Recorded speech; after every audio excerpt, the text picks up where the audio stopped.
The three gifts only best in class leaders give. Stick around for this episode in its entirety.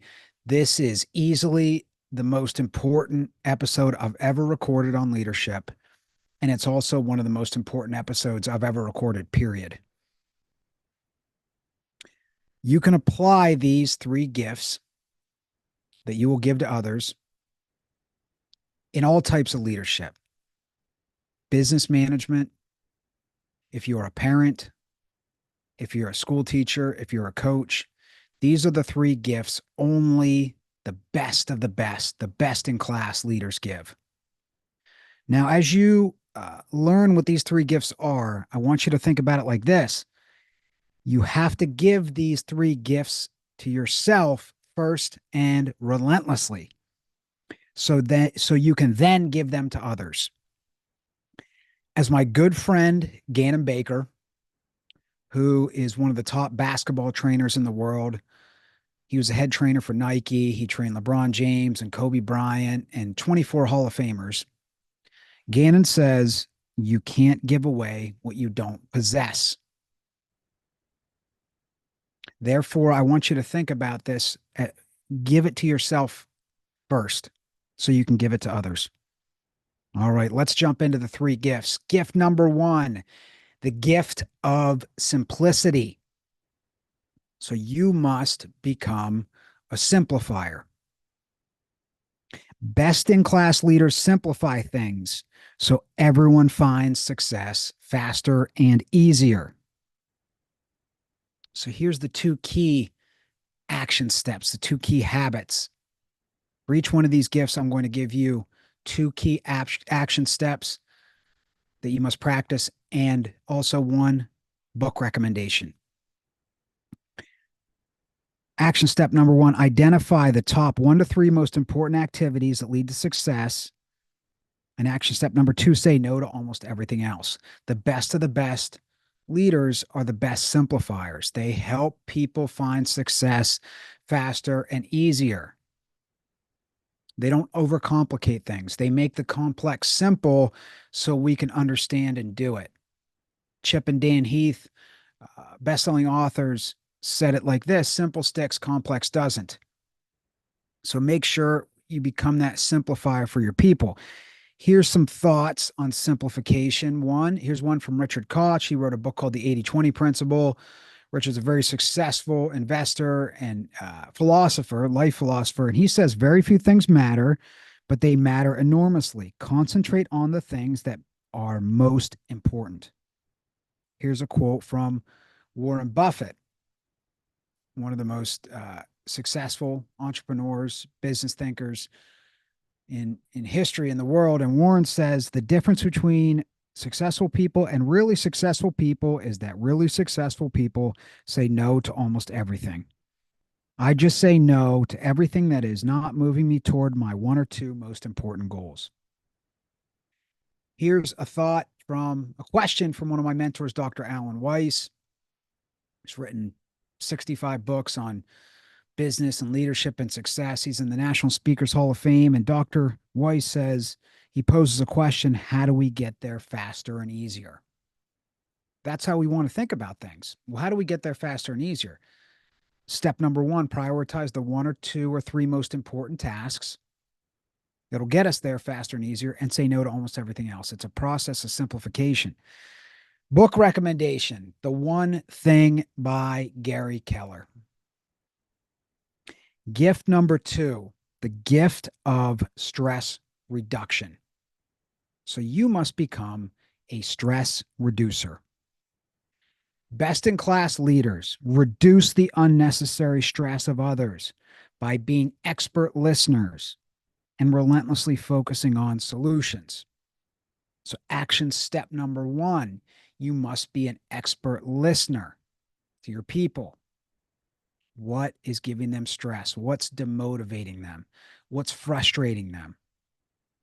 And then step number 2, relentlessly focus on solutions.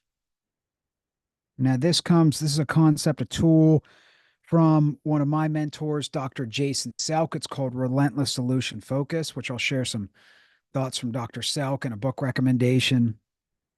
But let's talk about listening here. Here's a great thought from Dr. Stephen R. Covey, wrote a book called The 7 Habits of Highly Effective People. And Dr. Covey tells us that if I were to summarize in one sentence the single most important principle I have learned in the field of interpersonal relations, it would be this: seek first to understand, then to be understood. Here's some thoughts from Dr. Jason Selk, who came up with the tool Relentless Solution Focus. And Jason tells us relentless solution focus is simply defined as within 60 seconds, replacing all negative thoughts with solution focused thinking. There's another thought from Dr. Selk: keep moving forward. When you have problems, keep moving forward. Stay in the fight. Don't ever let those problems win, because there is always a solution. Always. It's one of my favorite quotes of all time, what I just read you there. And here's a question Dr. Selk proposes: what is one thing you can do right now to make this better? Now, Dr. Selk is also one of the greatest simplifiers I've ever met in my life. He makes the complex simple. He gives us simple things to do. He gives us this one simple tool. He asks us, what is the one thing you can do right now to make this better? So Dr. Selk and his tool, it's a simplification tool, and it's also a stress reducer. The book recommendation, Relentless Solution Focus by Dr. Jason Selk. I believe that is a must-read book for every man, woman, and child. If you haven't read this one and you don't understand the tool, it will change your life. I guarantee it. And I don't say that about many things. Gift number 3: give the gift of self-esteem. So you as the leader must become what I call a self-esteemer, a true believer in others. Best-in-class leaders give self-esteem by catching people doing things right and believing in the greatness inside them. Action step number 1, catch people doing things right. Action step number 2, believe in the greatness inside them. Don't overthink this. This is not that complicated. The first, that action step, we have to give people sincere, specific praise about what they're doing right. And then in our mind, we've got to be that true believer. We've got to tell them, I believe in you. Very few leaders do those two things I said. And I'm not judging, I'm reporting. And why don't they? Well, because it's a trickle-down effect that they haven't had a lot of leaders do that for them. Therefore, they don't know to do it. But my challenge to you is to be that best-in-class leader, that top 0.001% leader who catches people doing things right, who is that true believer, who is that expert listener, who does have a relentless solution focus, who does identify the top priorities, who does help people say no to almost everything else. This makes you best in class. The same thing with the expert listening and relentless solution focus. Very few leaders are practicing that on a regular basis. Again, I'm not judging, I'm reporting. So if you do this, it'll make you rare. These are gifts you give to others. And then back to simplification, very few leaders are simplifying. Unfortunately, many of them are making things too complex, which adds stress to people. Very few leaders are saying no to almost everything that doesn't matter. So again, this will make you best in class. And again, you're giving these gifts to other people. These are gifts that you're giving. The Pygmalion Effect by Dr. Robert Rosenthal, we're going back to the gift of self-esteem here, is the phenomenon whereby one person's expectation for another person's behavior comes to serve as a self-fulfilling prophecy.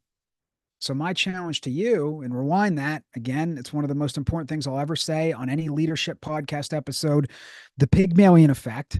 So rewind that if you need to hear it again.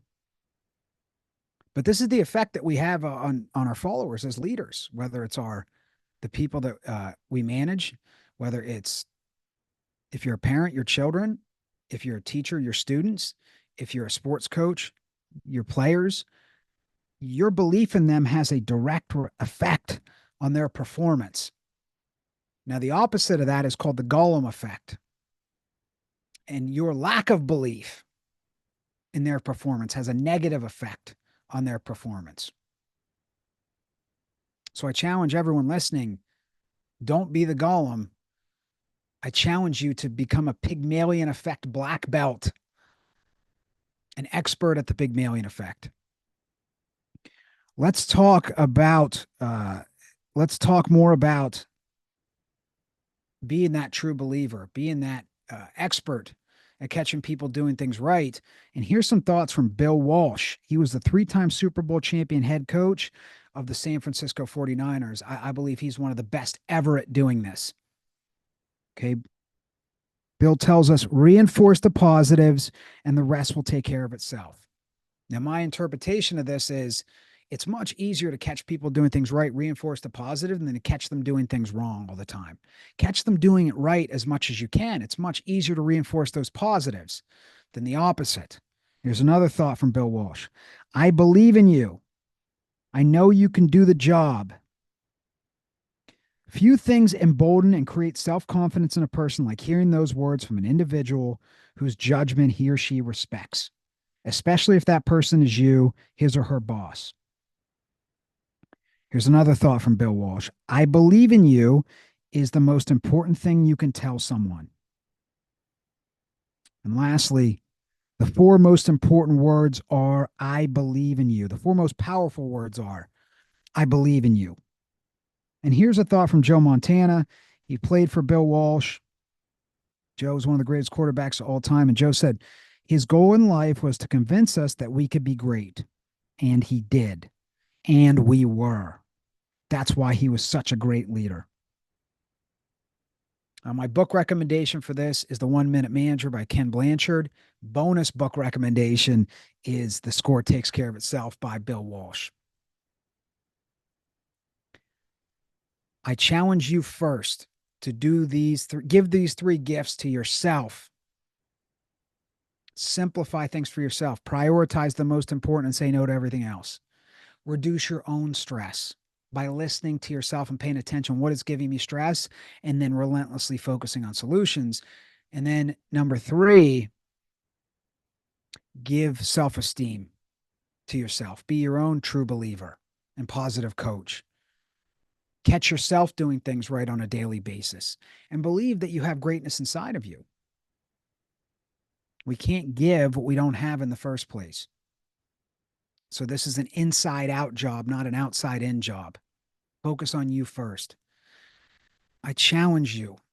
Okay, I challenge you to become this type of leader who gives these 3 gifts. The world will be a much better place if we had more leaders who gave these gifts to the world.